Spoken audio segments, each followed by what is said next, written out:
Welcome to the Grand Bohemian Hotel in Orlando, Florida. Tom Glitter thrilled to be alongside Alex. Wait 1 second. Alex Steck isn't here. She's out on sabbatical. That means Charlie Hatch steps in.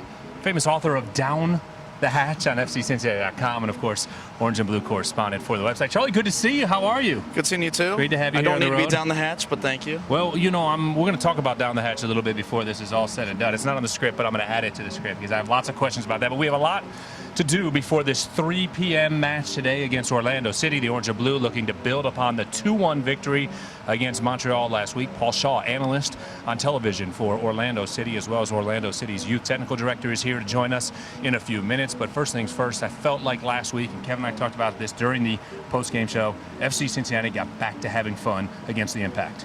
Yeah, obviously when you snap a losing streak, that helps. Obviously when you score goals, that helps too. But FC Cincinnati looked good, looked like a new team. Obviously they had a new coach, but that's what you want to see, building momentum, moving forward and progressing. On at long last, that scoring drought ended. 527 minutes later, Alan Cruz on a 16-pass buildup. 16 passes. The other goal came on 11 passes, and that's certainly something we'll talk about during the broadcast this afternoon against Orlando City. But building out of the back was what Johan wanted to do. Mission accomplished. Yeah, when you're trying to build out of the back, obviously you want to get possession, you want to create time, make them move side to side defensively. FC Cincinnati did that. Control the ball for a minute after not really possessing in a lot of matches. Shows a lot of progress. Obviously scored a goal. 527 minutes gone. Able to move forward, and that's what we're seeing with this team. Charlie, how impressive was it for you that the team was able to accomplish that type of passing with just only 3 days of training? You know, the change announced Tuesday morning. There was not training that day, so they had Wednesday, Thursday, Friday. That was it, to train, to prepare. Johan didn't want them to overthink it, and I don't really feel like they did. No, I mean, it's weird because it's so simplistic. Obviously, you need to find people that are open and pass. But at the same time, it is complex. What are you trying to do? They installed a new formation, a new system. They were able to get it done. And FC Cincinnati, like you mentioned, 16 passes. I think it was 24, 25 before someone had a pass breakup. Obviously, that's a nice, impressive start from Johan. Well, 3 p.m. start today. FC Cincinnati and Orlando City, the first of 2 meetings this year. The Lions do not come to Nippert Stadium until the end of September, the regular season home finale for the Orange and Blue, and they'll the second meeting. And, of course, there's a familiar face, James O'Connor. We'll talk about that coming up and much, much more. Paul Shaw joins us when we return. Pandemonium in the Queen City. FC Cincinnati. Cruz back heel. 2-0 Cincinnati. New York Red Bulls. And the chance for the goal. Amro Tarrant. Bertone sending it in. Lofted it there. The Orange and Blue return home Saturday, May 25th. Grab your seats today at FCCincinnati.com or by calling 977-KICK.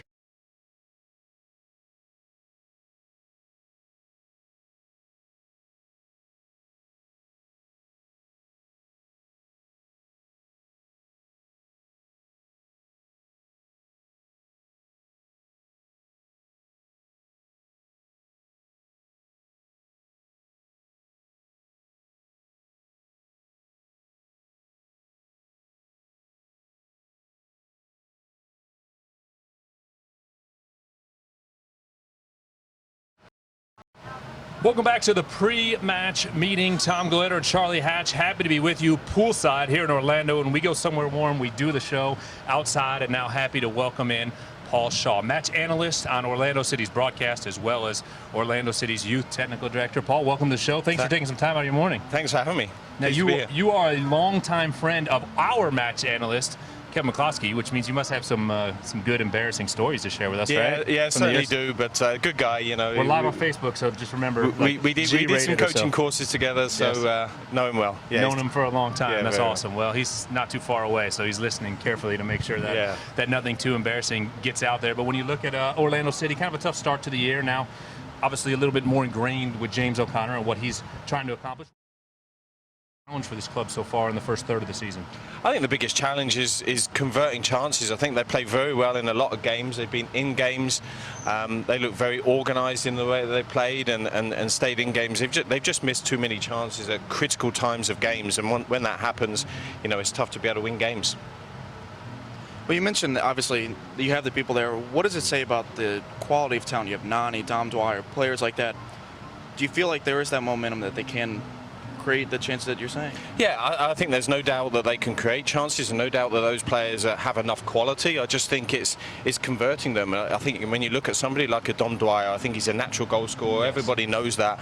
I think he will score goals. Just at the moment, he's been lacking a little bit of confidence, but I think everybody's realises that hopefully it will happen very quickly, and the team can kick on. It's been, 7 matches since he has scored a goal. Do you think for a player of Dom Dwyer's talent, it gets in his head a little bit, where he starts thinking about it, and then he's just that little bit off? Well, I think so. I think that happens to all strikers. I think when you want to score goals, and he's a natural goal scorer. He scored goals wherever he's been. I think when you go through that period, maybe you do overthink it a little bit, and I think that's what he's been doing. But as you know, with strikers, one goal. It doesn't matter how it comes, and then it can start again. Go on. You mentioned that one goal. How much of it is based on formations? There have been some tinkering in the way it's setting up. Do you think that's played a part in any of it? Yeah, possibly. I mean, I think early in the season, James O'Connor went with 3 at the back or 5 at the back, whichever way you want to look at it. The team looked solid, but maybe struggled, I think, creating chances. Mid-season, not just coming in as an assistant, but coming fresh into the club. He had the players that he had, and obviously it was a tough time last season for him and for the team. But they made a lot of changes in the off season. They really changed things around. They look a lot more organised, a lot more athletic, and the team are much more equipped. I believe the roster's bigger. There's more options in the roster to be able to change things around. So I just think they're a stronger group than they were last year. Mm-hmm. They just need to kick on now. You mentioned some of the people that are in the group. Greg Ranginsing was there. Kyle Smith, obviously, both played at Louisville City. How do you think they'll play an impact this season? I think they will. They both played in Seattle on Wednesday night and both played very well. I think they're players that James O'Connor trusts. I think that's the most important thing. He knows what he's going to get from them. I think when you look at Kyle Smith, he's very athletic. He plays the way that James O'Connor wants to play as a right back. He knows Greg Ranginsing obviously very well, and he's a very athletic goalkeeper. So I think those players will play more and more as the season develops. The chances have been limited up to now, but they will play a major part, I believe, throughout the season. Talking about the impact that James brings to this team, and FC Cincinnati's kind of going through a similar situation that you guys experienced last year, obviously making that decision to make a change in season. How challenging is that for a club at any level to do it in the middle of the season and see those changes happen? I think it's very difficult. I think the difference for obviously FC Cincinnati is that the guy coming in has been with the team all season. Obviously it's an assistant coming in that's obviously taken over. I think the difficult part for Orlando City in the last 2 or 3 seasons, they've changed coaches in the middle of the year and brought somebody completely fresh into the group, which has been really tough to integrate. So hopefully for FC Cincinnati it all works out, and obviously they can kick on after today.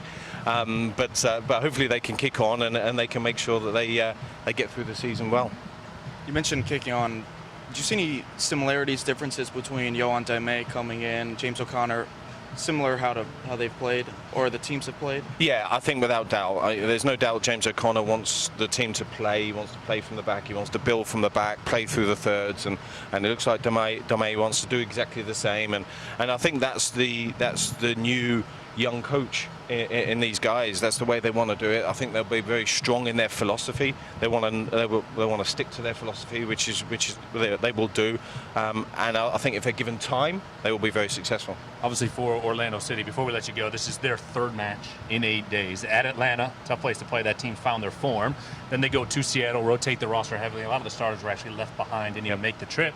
Now back home, it's going to be hot. Hottest match FC Cincinnati's played in this year. Orlando City's lost 3 in a row and obviously anxious for a result. What's the biggest key for the Lions to come away with a result this afternoon? I think the important part, and James O'Connor made 11 changes in Seattle. So as you said, some players didn't even make the trip. Some players obviously didn't see the field at all. So the players that play today will be fresh. I think for Orlando City, they'll be looking to start the game really, really quickly. I think the first 10-15 minutes they'll be looking to get on the front foot, put FC Cincinnati under pressure, and look to try and get the crowd behind them. Because as you said, losing 3 games on the trot, they'll be wanting to make sure that they win this game. Well, first of 2 meetings this year between FC Cincinnati and Orlando City. The rematch will be September 29th, last regular season home game for FC Cincinnati. Paul, look forward to seeing you over at Orlando City Stadium. Should be a beautiful, humid day as you would expect here in Central Florida. Thank you. See you soon. All right. That is Paul Shaw. Charlie and I will be back after this break.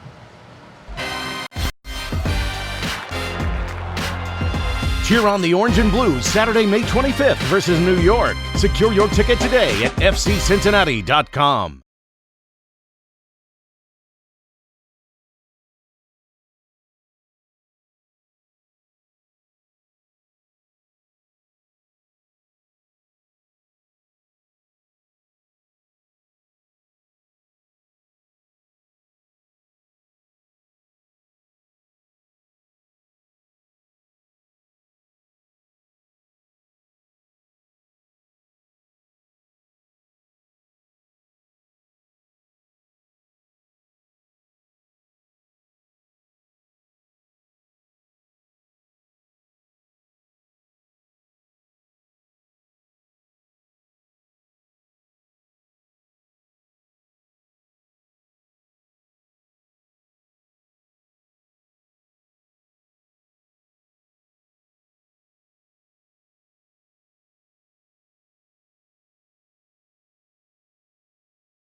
Welcome back to the pre-match meeting poolside on a beautiful Orlando, Florida. Tom Gledder and Charlie Hatch happy to be with you as FC Cincinnati meets Orlando City for the first of two meetings this year. 3 o'clock will be the start. Kim McCloskey, Lindsey Patterson, and I will have the call for you on Star 64 and WDJO back in the Queen City. And Charlie, we hinted at it a little bit, but when you look at this matchup, and it's interesting because you look at the season for FC Cincinnati, and I've been asked the question, who will be their rivals aside from Columbus, which is obvious.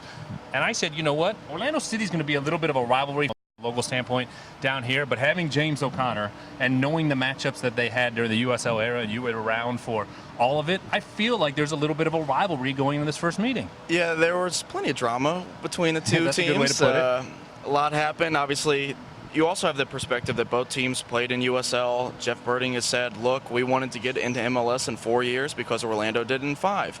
That might be a front office kind of rivalry, but on the field we have seen tension. James O'Connor had a nice handshake with the coach. The handshake, the melting boots comment. I mean, there's been plenty, right? There might have been a bite. We're not sure on the bite. I mean, undisputed, but but this is a new team, obviously, new league, and that all is still there in the background. I don't think it'll be that prevalent between the two sides, especially with the slight coaching change. Yeah. But could still see something. Yohan Damet took over, obviously, last week, the youngest coach in Major League Soccer history, 29 years old, and he got the win in his MLS debut. Do you think he's over the age conversation at this point?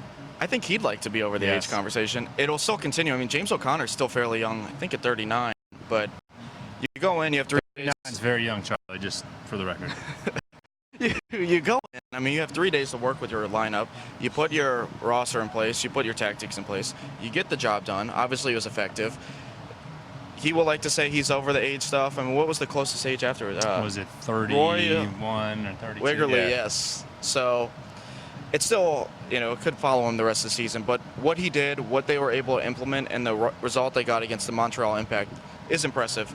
Age or not, especially when you are 29. Absolutely. I mean, at some point it becomes a number, but if he continues next weekend, I think people will stop talking about the age in a hurry. Yeah, I think so too. Especially you consider the fact that what they want to do is build from the back. It's not a secret. They've made it pretty clear.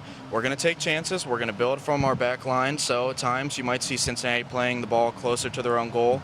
Some of the players have said, look, if we have an error, it is what it is, but if this is the way we're going to play moving forward, this is what we need to do to implement a style so that it lasts longer than 1 or 2 weeks. Yohan told me he was really excited going into the Montreal game, to have all that data to study and push forward with. Obviously, the system worked against a very good Impact team. Getting the home result is the key really now for the Orange and Blue today, just to build off that success, build off the success in the system and push forward.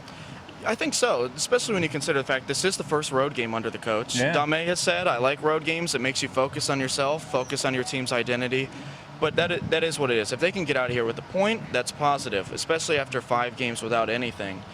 It's those small things that you can build on. It's not just like with Orlando, you are creating chances. They're not just happening.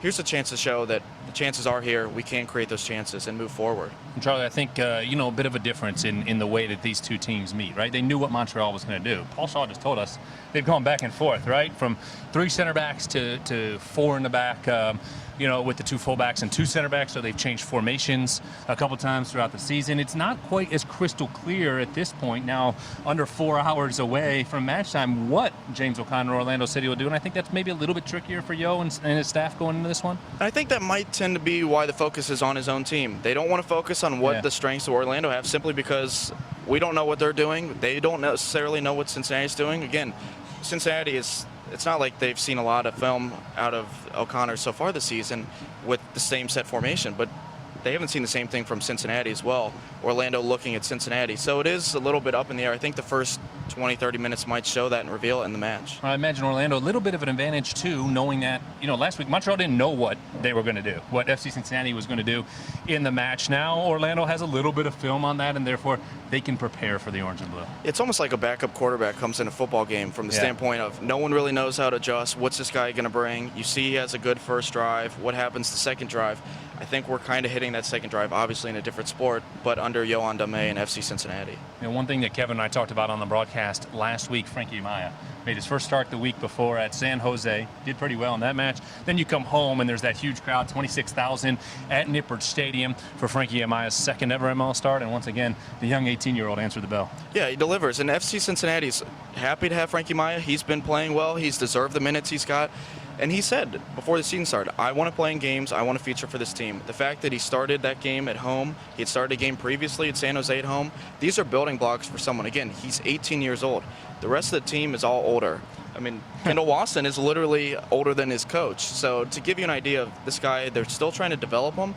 But he showed he's compact in the midfield. He's got that composure. He finds people off the ball, and he can create space for others. Yeah, no question about it. I mean, Kendall's older. Justin Hoyt is older. Plenty of guys older than Frankie Amaya, but the young 18-year-old doing a great job. Of course, Charlie, the author of Down the Hatch, got to answer the fan questions on FCCincinnati.com. That's great every week. How often do you go through the submissions and get ones where you feel like it's your friends or the players or what Suk Lasano is messing with you? How often do you, what percentage of the entries do you feel like are people just messing with you? I have a decent amount of them. I will say Luke Sassano tends to pop up every once in a while. Wait, are you saying Suk Lasano and Luke Sassano are the same person? We've had 2 scoops, 4 scoops. Suk Lasano, Alo Poppet. I think that was from Pirates of the Caribbean. That was him the other day. So you've had a lot of... So Luke is a big fan of the mailbag. I appreciate his readership. I guess he's got a lot of questions. Yeah, well, but the other ones, you're the man with the answers, so keep it up. Not always, not always. I don't know at the moment how to get your kid to become a ball kid. That gets asked. That's a popular one? That does get asked. I think it's for a different department. Yeah, probably not mine. Okay. Well, Charlie, great to have you. Fans, keep the questions coming in down the hatch. For Charlie Hatch, great to have you. Thanks for joining us today. Thank you for having me. All right, for Charlie Hatch and Paul Shaw, we appreciate you tuning in to the pre-match meeting. I'm Tom Glitter. I'll talk to you at 3 o'clock here in Orlando.